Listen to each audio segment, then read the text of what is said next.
ऊंचे ऊंचे पहाड़ों की गोद में बसा, बादलों की चादर में लिपटा और हरियाली से सजा एक ऐसा शहर जहां हर सुबह एक नई कहानी लेकर आती है।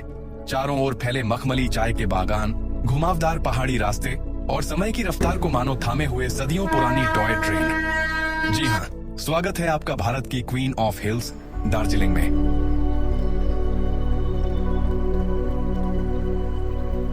आज के इस सफर में हम चलेंगे पहाड़ों की रानी दार्जिलिंग की खूबसूरत वादियों की ओर। इस वीडियो में हम आपको घुमाएंगे दार्जिलिंग के कुछ सबसे मशहूर और दर्शनीय स्थलों पर, जिनमें शामिल हैं ऐतिहासिक बतासिया लूप, भारत का सबसे ऊंचा रेलवे स्टेशन घूम स्टेशन, हरे भरे चाय के बागान, शांत और आध्यात्मिक वातावरण से भरपूर मॉनेस्ट्री, बुद्ध स्तूप और भी बहुत कुछ।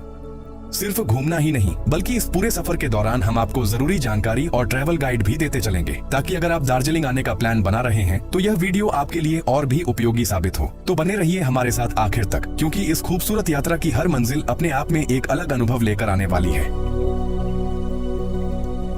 तो दोस्तों, अभी हम पहुंच चुके हैं दार्जिलिंग के व्यस्त और जीवंत चौक बाजार में।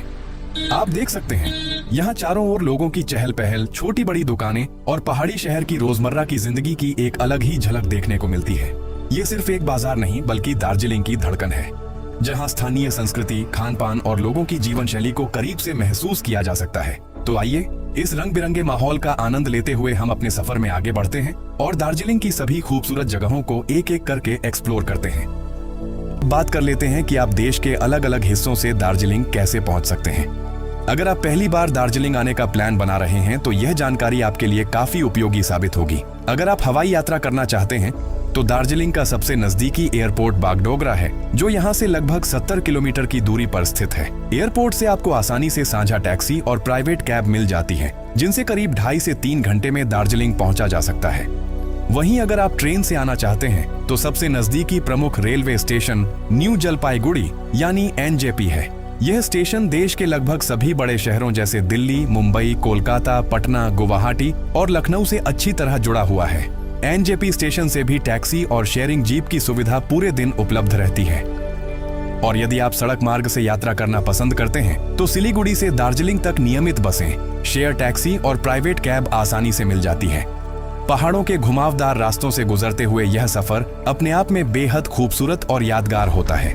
और अगर आप इस यात्रा को और भी खास बनाना चाहते हैं तो न्यू जलपाईगुड़ी से दार्जिलिंग तक विश्व प्रसिद्ध टॉय ट्रेन का सफर भी कर सकते हैं। ये सिर्फ एक यात्रा नहीं, बल्कि हिमालय की वादियों के बीच एक अविस्मरणीय अनुभव है, जिसे हर यात्री को जीवन में कम से कम एक बार जरूर करना चाहिए। और अभी हम हैं एक स्थानीय टूर ऑपरेटर के पास।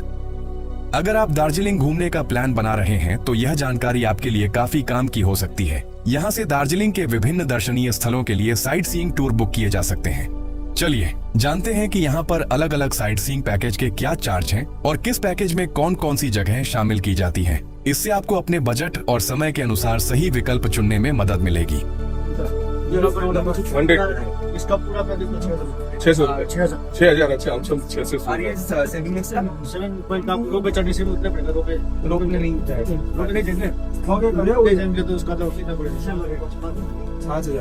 हमें यहाँ पर टूर पैकेज थोड़ा महंगा लगा, लेकिन अगर आप अपने बजट और सुविधा को ध्यान में रखें तो लोकल टूर पैकेज एक अच्छा विकल्प हो सकता है, क्योंकि साइट सीइंग के लिए यह सबसे सुविधाजनक माना जाता है। और अगर आप टूर पैकेज नहीं लेना चाहते तो शेयरिंग टैक्सी भी साइट सीइंग के लिए एक बेहतरीन विकल्प है।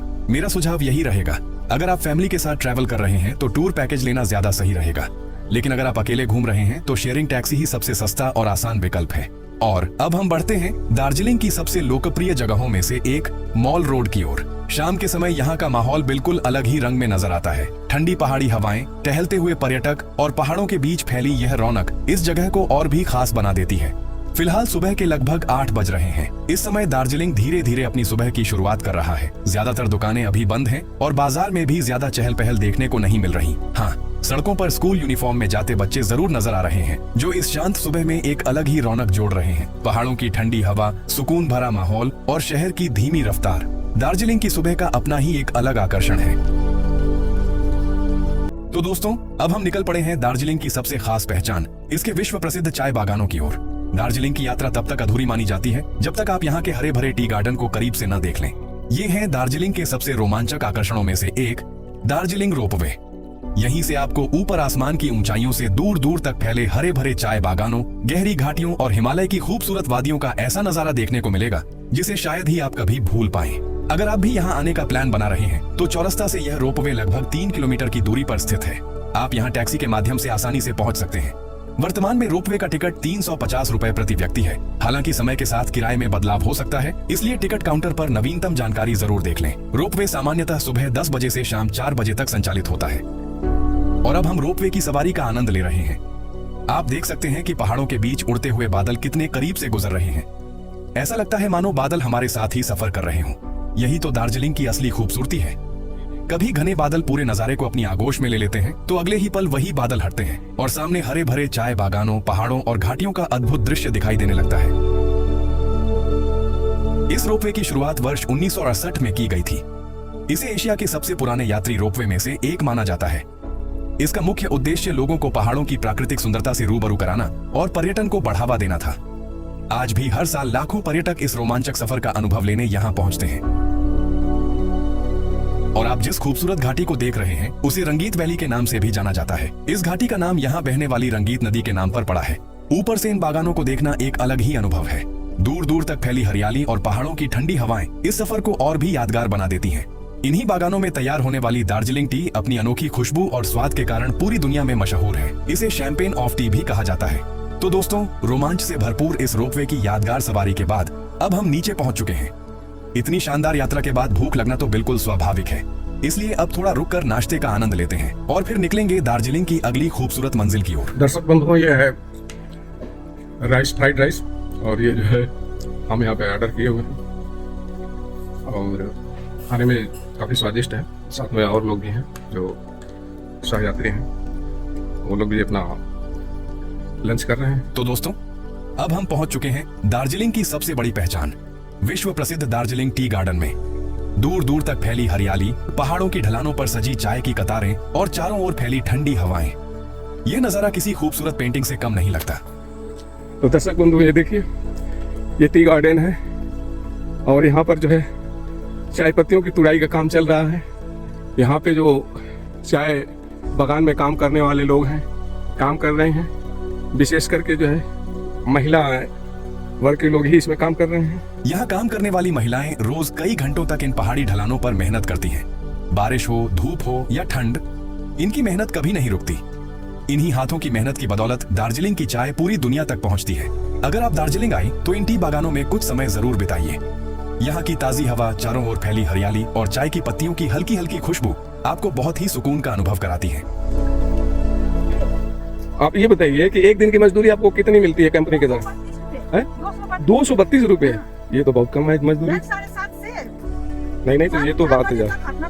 तो दोस्तों, इन महिला श्रमिकों से बातचीत करने पर हमें पता चला कि इन्हें सुबह लगभग 10 बजे से शाम 7 बजे तक लगातार काम करना पड़ता है। पूरे दिन की इस मेहनत के बदले इन्हें लगभग 232 रुपए की दैनिक मजदूरी मिलती है। आप खुद देख सकते हैं कि पहाड़ों की ढलानों पर घंटों खड़े होकर चाय की कोमल पत्तियां तोड़ना बिल्कुल भी आसान काम नहीं है। धूप हो, बारिश हो या ठंड, इनकी मेहनत हर दिन इसी तरह जारी रहती है। और आप भी दार्जिलिंग की असली खूबसूरती को करीब से महसूस करना चाहते हैं तो इन चाय बागानों में जरूर आइए। यहाँ आप प्रकृति के बीच सुकून के कुछ पल बिता सकते हैं, ताजी हवा का आनंद ले सकते हैं और विश्व प्रसिद्ध दार्जिलिंग चाय की खेती को अपनी आंखों से देख सकते हैं। और अब हम बढ़ते हैं अपनी अगली और दार्जिलिंग की सबसे प्रतिष्ठित मंजिलों में से एक, बतासिया लूप की ओर। यह जगह सिर्फ अपनी खूबसूरती के लिए ही नहीं, बल्कि दार्जिलिंग हिमालयन रेलवे की अद्भुत इंजीनियरिंग और इतिहास के लिए भी पूरी दुनिया में प्रसिद्ध है। ये लोग जो है ट्रेडिशनल पोशाक में जो है अपना फोटो शूट करा रहे हैं। समुद्र तल से लगभग 7,400 फीट की ऊंचाई पर स्थित बतासिया लूप का निर्माण वर्ष 1919 में किया गया था। उस समय दार्जिलिंग हिमालयन रेलवे के लिए यहाँ की खड़ी चढ़ाई पार करना आसान नहीं था। इसी समस्या का समाधान निकालने के लिए इंजीनियरों ने इस गोलाकार लूप का निर्माण किया, जिससे टॉय ट्रेन धीरे धीरे ऊंचाई हासिल कर सके। आज यह केवल एक रेलवे ट्रैक नहीं, बल्कि दार्जिलिंग की पहचान बन चुका है। यही वजह है कि यहाँ हर दिन हजारों पर्यटक इस अद्भुत इंजीनियरिंग को अपनी आंखों से देखने पहुँचते हैं। अगर आपकी किस्मत अच्छी रही तो यहीं से आपको दार्जिलिंग की मशहूर टॉय ट्रेन गुजरती हुई दिखाई दे सकती है। जब छोटी सी यह ट्रेन धीरे धीरे इस गोलाकार ट्रैक पर घूमती है तो ऐसा लगता है जैसे किसी फिल्म का खूबसूरत दृश्य हमारी आंखों के सामने जीवंत हो उठा हो। चारों ओर रंग बिरंगे फूलों से सजे खूबसूरत बगीचे, ठंडी पहाड़ी हवाएं और दूर दूर तक फैली हिमालय की पर्वत श्रृंखलाएं इस जगह की खूबसूरती को कई गुना बढ़ा देती है। अगर मौसम साफ हो तो यहाँ से दुनिया की तीसरी सबसे ऊंची चोटी कंचनजंगा का अद्भुत दृश्य भी दिखाई देता है। बतासिया लूप के बीचों बीच स्थित है एक भव्य युद्ध स्मारक, जिसे गोरखा सैनिकों की वीरता और बलिदान को समर्पित किया गया है। देश की रक्षा करते हुए अपने प्राणों का सर्वोच्च बलिदान देने वाले उन वीर जवानों को यहाँ श्रद्धांजलि दी जाती है। इस स्मारक के सामने खड़े होकर मन अपने आप गर्व और सम्मान से भर जाता है। यात्रा सिर्फ नई जगहों को देखने का नाम नहीं है, बल्कि उन कहानियों को महसूस करने का नाम है जो हर जगह अपने भीतर समेटे हुए होती है। बतासिया लूप भी ऐसी ही एक जगह है जहां प्रकृति की खूबसूरती, इतिहास की गहराई और देशभक्ति की भावना एक साथ महसूस होती है। अगर आप दार्जिलिंग आइए तो अपनी यात्रा में बतासिया लूप के लिए थोड़ा समय जरूर निकालिए। यहाँ सिर्फ तस्वीरें ही नहीं बल्कि ऐसी यादें भी मिलती हैं जो जीवन भर आपके साथ रहती हैं। तो चलिए दोस्तों, इस खूबसूरत नजारे को अपने दिल और कैमरे में कैद करते हैं और फिर बढ़ते हैं अपनी अगली मंजिल की ओर। अभी हमारी दार्जिलिंग यात्रा में कई और शानदार जगहें आपका इंतजार कर रही हैं, इसलिए वीडियो में आखिर तक हमारे साथ बने रहिए।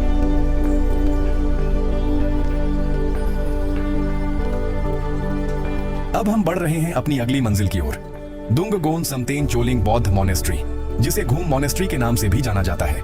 यह दार्जिलिंग की सबसे प्राचीन और प्रसिद्ध बौद्ध मठों में से एक है और हर साल हजारों श्रद्धालु और पर्यटक यहाँ दर्शन करने आते हैं। यहाँ विराजमान है लगभग 15 फीट ऊंची भगवान मैत्रेय बुद्ध की भव्य प्रतिमा। बौद्ध धर्म में मैत्रेय बुद्ध को भविष्य का बुद्ध माना जाता है, जो भविष्य में संसार में आकर धर्म और शांति का मार्ग दिखाएंगे। अब हम पहुंच चुके हैं दार्जिलिंग के ऐतिहासिक घूम रेलवे स्टेशन पर। पहली नजर में यह एक छोटा सा स्टेशन जरूर लगता है, लेकिन इसका इतिहास और महत्व इसे पूरी दुनिया में खास पहचान दिलाता है। समुद्र तल से लगभग 7,407 फीट की ऊंचाई पर स्थित घूम रेलवे स्टेशन भारत का सबसे ऊंचा नैरो गेज रेलवे स्टेशन है। वर्ष 1869 में स्थापित यह स्टेशन विश्व धरोहर दार्जिलिंग हिमालयन रेलवे का एक महत्वपूर्ण हिस्सा है। यही वह जगह है जहां से गुजरती हुई दार्जिलिंग की मशहूर टॉय ट्रेन आज भी सैकड़ों पर्यटकों को 100 साल पुरानी रेल यात्रा का अनोखा अनुभव कराती है। स्टेशन की पुरानी इमारत, संकरी रेल पटरियां और चारों ओर फैली पहाड़ों की खूबसूरती ऐसा एहसास कराती है मानो समय आज भी यहीं ठहर गया हो।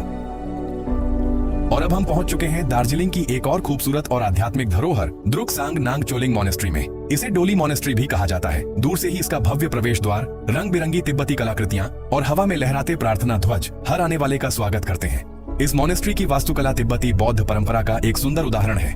प्रवेश द्वार पर बनी आकर्षक नक्काशी, ड्रैगन की आकृतियां और पारंपरिक चित्रकारी इसकी सांस्कृतिक समृद्धि को दर्शाती है। यहाँ ये 20 रुपए का टिकट लगता है। अगर इस मोनेस्ट्री के इतिहास की बात करें तो द्रुक सांग नांगचोलिंग मोनेस्ट्री दार्जिलिंग के प्रमुख बौद्ध मठों में से एक है। यह मोनेस्ट्री तिब्बती बौद्ध धर्म के द्रुक्पा कग्यू संप्रदाय से जुड़ी हुई है, जिसकी स्थापना महान योगी और विद्वान सांगपा ग्यारह येशे दोर्जे ने 12वीं शताब्दी में की थी। ये है डोली मोनेस्ट्री और यहाँ पे देखिए तथागत जी का मूर्ति लगा हुआ है और आप देखिए यहाँ पे छोटा सा एक गार्डन है। उस गार्डन में हम लोग भ्रमण करते हैं और देखते हैं कि यहाँ पे क्या सिद्धि है, कितनी खूबसूरती है।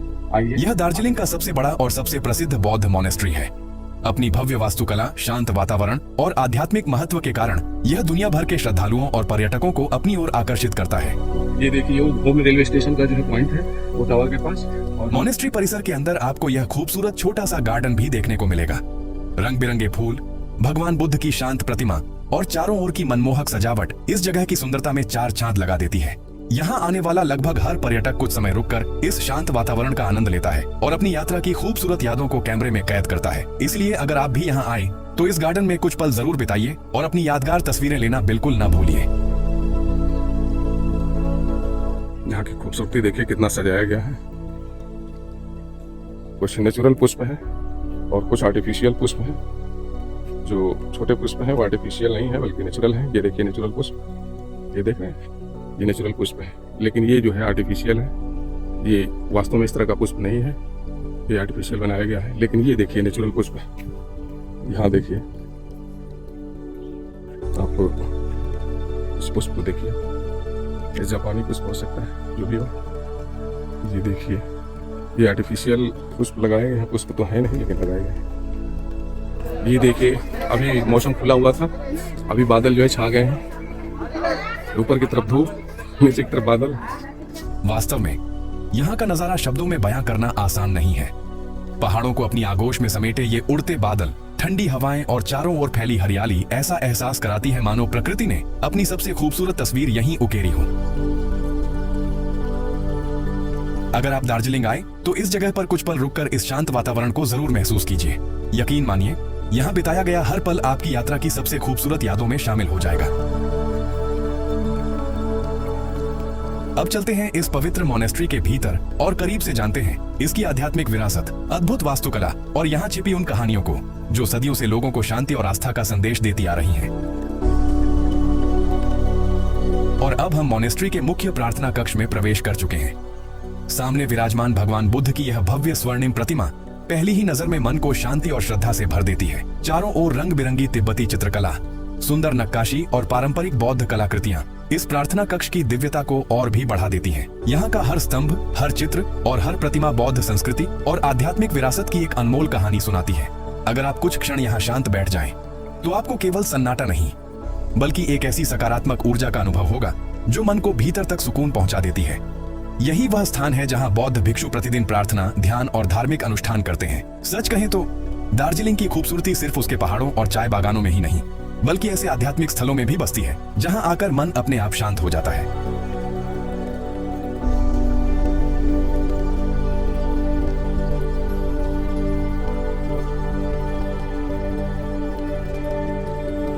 तो दोस्तों, अब हम एक बार फिर चौरस्ता चौक पर आ चुके हैं। यहाँ से दार्जिलिंग के प्रसिद्ध पीस पगोड़ा की दूरी लगभग 2 से 2.5 किलोमीटर है। हमने तय किया है कि इस सफर को पैदल ही पूरा करेंगे ताकि रास्ते में पड़ने वाली खूबसूरत गलियों, पहाड़ी नजारों और स्थानीय जीवन को भी करीब से महसूस कर सकें।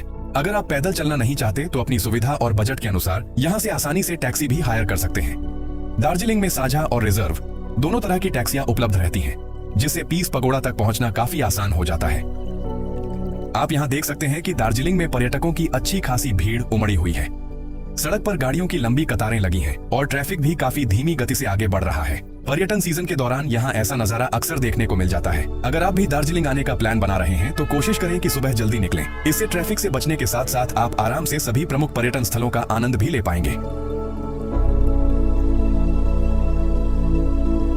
तो दोस्तों, अब हम दार्जिलिंग के एक और बेहद प्रसिद्ध और शांत पर्यटन स्थल पीस पगोड़ा पहुंच चुके हैं। आप सामने देख सकते हैं, सफेद रंग का यह भव्य स्तूप अपनी सादगी और खूबसूरती से हर आने वाले का ध्यान अपनी ओर आकर्षित करता है। इसके ठीक सामने स्थित है जापानी मंदिर, जिसे निप्पोंजान म्योहोजी मंदिर के नाम से भी जाना जाता है।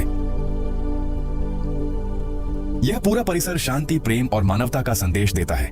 यहाँ पहुंचते ही शहर की भागदौड़ और शोर शराबा मानो पीछे छूट जाता है और मन एक अलग ही सुकून का अनुभव करने लगता है। तो चलिए दोस्तों, अब हम इस शांत और खूबसूरत परिसर को करीब से देखते हैं और इसके हर कोने को महसूस करने की कोशिश करते हैं।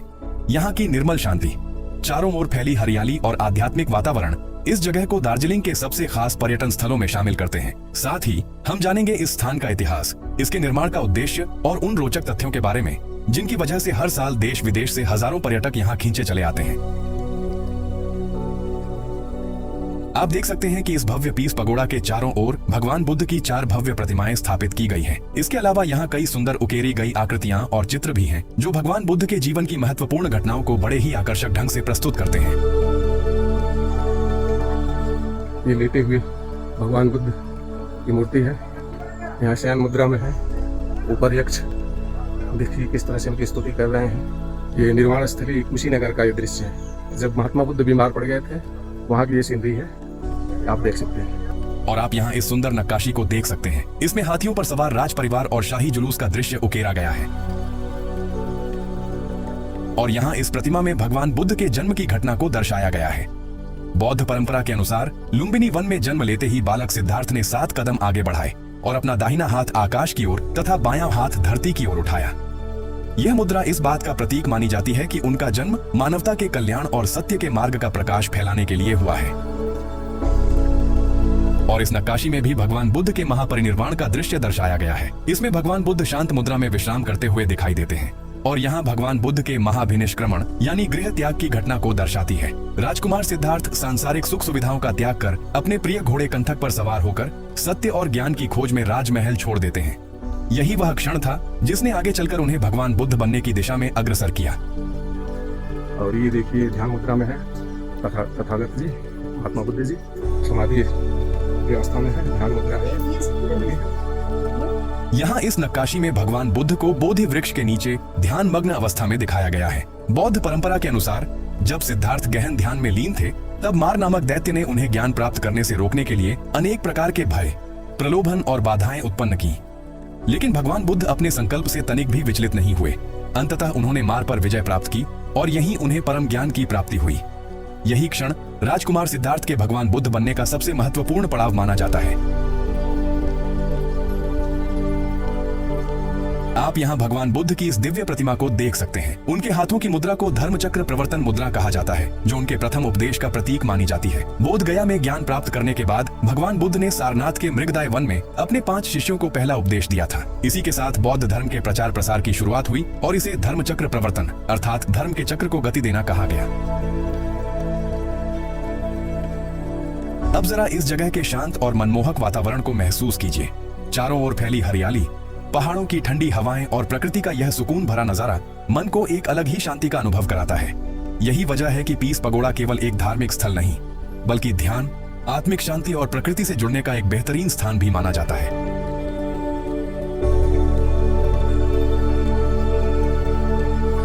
आप यहाँ इस पत्थर के स्मारक को देख सकते हैं, जिस पर जापानी भाषा में पवित्र बौद्ध मंत्र अंकित हैं। यह स्मारक विश्व शांति, प्रेम और मानव एकता का संदेश देने का प्रतीक है। और अब हम प्रवेश कर रहे हैं दार्जिलिंग के प्रसिद्ध जापानी मंदिर में।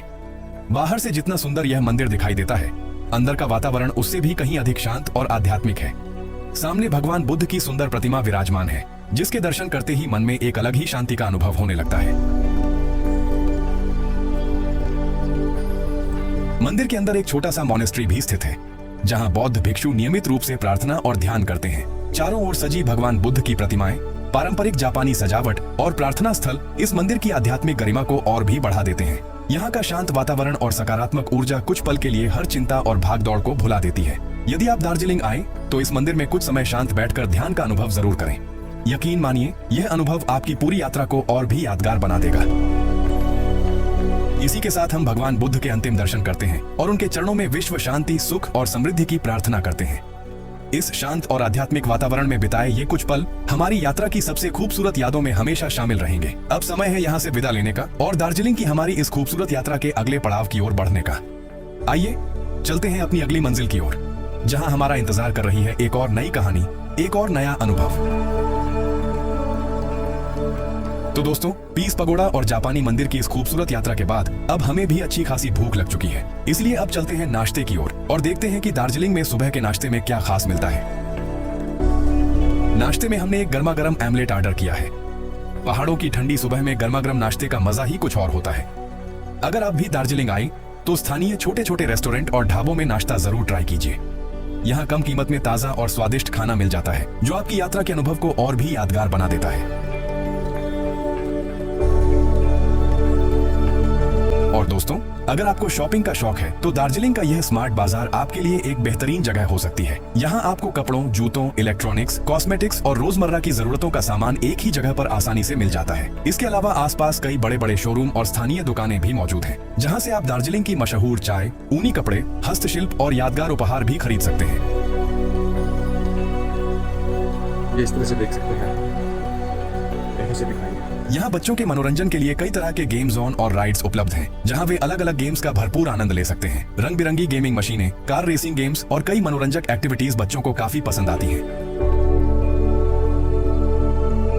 अगर आपके पास थोड़ा अतिरिक्त समय है तो यहाँ से कुछ ही दूरी पर स्थित गोरखा रंगमंच भी घूमने जा सकते हैं। यह दार्जिलिंग का एक प्रमुख सांस्कृतिक केंद्र है, जहाँ समय समय पर गोरखा समुदाय के पारंपरिक नृत्य, संगीत और सांस्कृतिक कार्यक्रम आयोजित किए जाते हैं।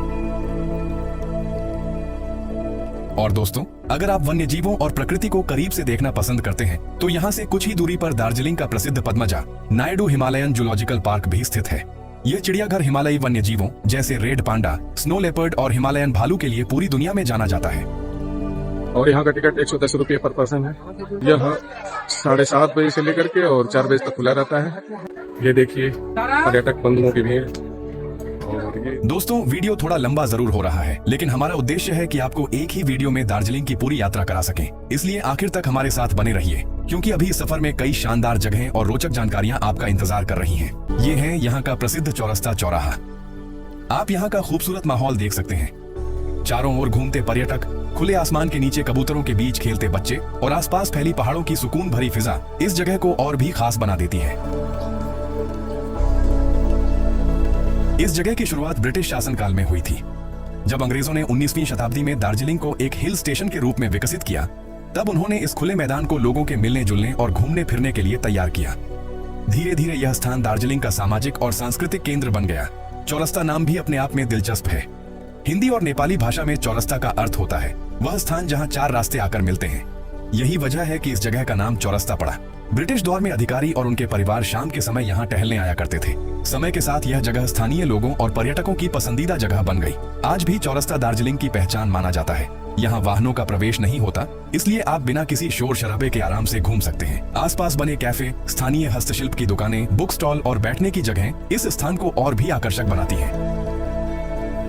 तो चलिए दोस्तों, अब आपको चौरस्ता का एक शानदार 360 डिग्री नजारा दिखाते हैं, ताकि आप इस जगह की खूबसूरती को हर एंगल से महसूस कर सकें। 360 डिग्री में यहाँ का व्यूज कैसा है ये देखिए।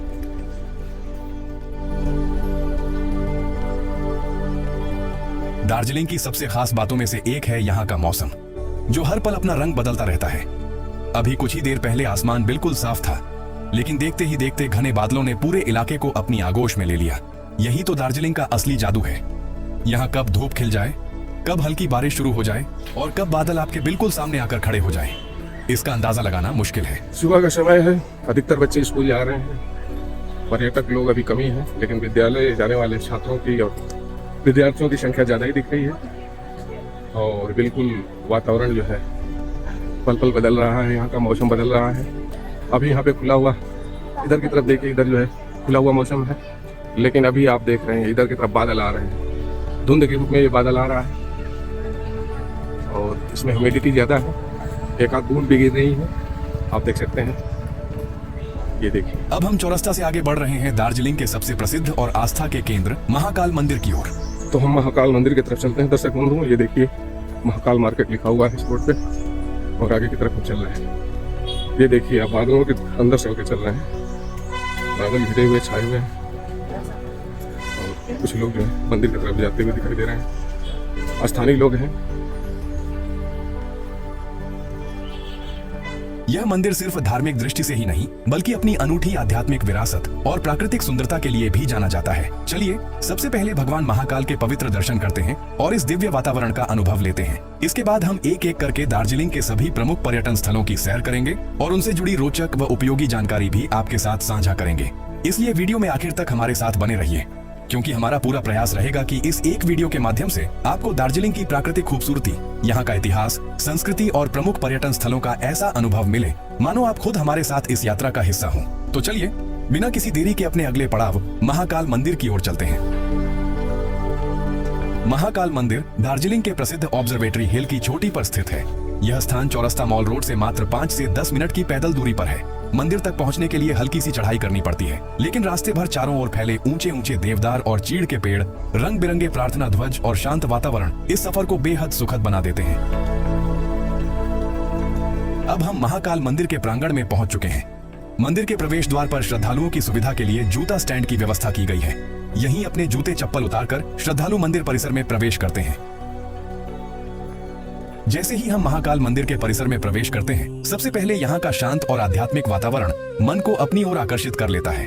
चारों ओर लहराते रंग बिरंगे बौद्ध प्रार्थना ध्वज, हवा में गूंजती मंदिर की घंटियों की मधुर ध्वनि और भक्तों की आस्था इस स्थान को एक अलग ही दिव्यता प्रदान करती है।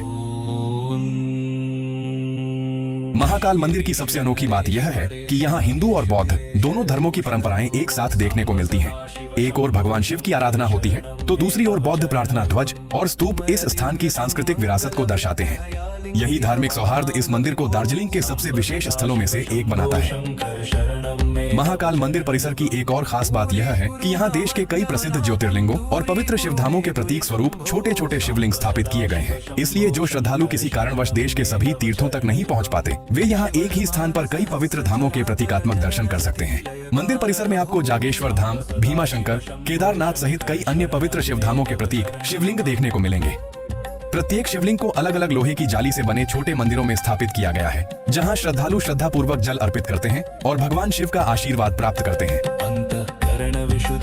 यह व्यवस्था न केवल इस मंदिर की धार्मिक महत्ता को बढ़ाती है, बल्कि श्रद्धालुओं को एक ही परिसर में अनेक पवित्र शिवधामों के दर्शन का सौभाग्य भी प्रदान करती है।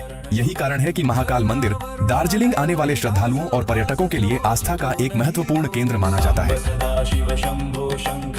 महाकाल मंदिर का इतिहास सदियों पुराना और बेहद रोचक माना जाता है। कहा जाता है कि आज जहां यह मंदिर स्थित है, वहां कभी एक प्राचीन बौद्ध मठ हुआ करता था, जिसे दोर्जे लिंग के नाम से जाना जाता था। माना जाता है कि इस मठ का निर्माण लामा दोर्जे रिंजिंग ने कराया था और कई इतिहासकारों के अनुसार दार्जिलिंग नाम की उत्पत्ति भी इसी दोर्जे लिंग से हुई है। लेकिन 18वीं शताब्दी के उत्तरार्ध यानी लगभग 1780 के दशक में गोरखा सेना के आक्रमण के दौरान यह प्राचीन मठ नष्ट हो गया। समय बीतता गया, लेकिन इस पवित्र स्थान की आस्था कभी समाप्त नहीं हुई। स्थानीय मान्यताओं के अनुसार मठ के नष्ट होने के बाद इसी स्थान पर 3 शिवलिंग स्वयं प्रकट हुए। इन तीनों शिवलिंगों को ब्रह्मा, विष्णु और महेश त्रिदेव का प्रतीक माना जाता है। इसके बाद यहाँ भगवान शिव की आराधना शुरू हुई और धीरे धीरे यही स्थान महाकाल मंदिर के रूप में प्रसिद्ध हो गया। और अब हम महाकाल मंदिर के मुख्य गर्भगृह के पास पहुंच चुके हैं।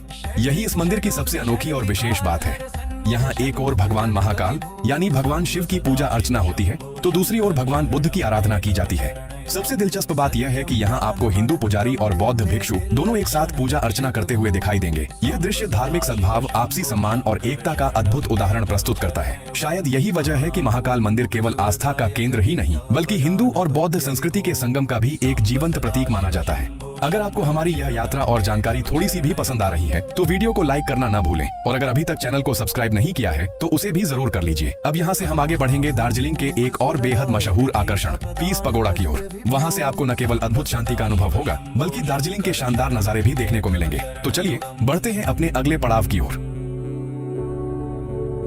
और अब तो दोस्तों, इसी के साथ हमारी दार्जिलिंग की यह खूबसूरत यात्रा यहीं समाप्त होती है।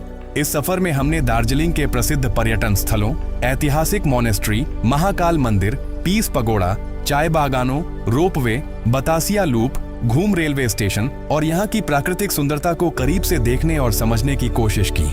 उम्मीद है कि इस वीडियो के माध्यम से आपको दार्जिलिंग घूमने की पूरी जानकारी मिली होगी और अगर आप यहाँ आने का प्लान बना रहे हैं, तो यह वीडियो आपकी यात्रा को और भी आसान बना देगा। अगर वीडियो आपको जरा सा भी पसंद आया हो, कुछ नया सीखने को मिला हो या यह जानकारी आपके काम आई हो, तो वीडियो को लाइक जरूर करें और हमारे चैनल को सब्सक्राइब करना बिल्कुल ना भूलें। आपका एक लाइक और एक सब्सक्रिप्शन हमें ऐसी ही शानदार ट्रैवल डॉक्यूमेंट्री आपके लिए बनाते रहने की प्रेरणा देता है। धन्यवाद।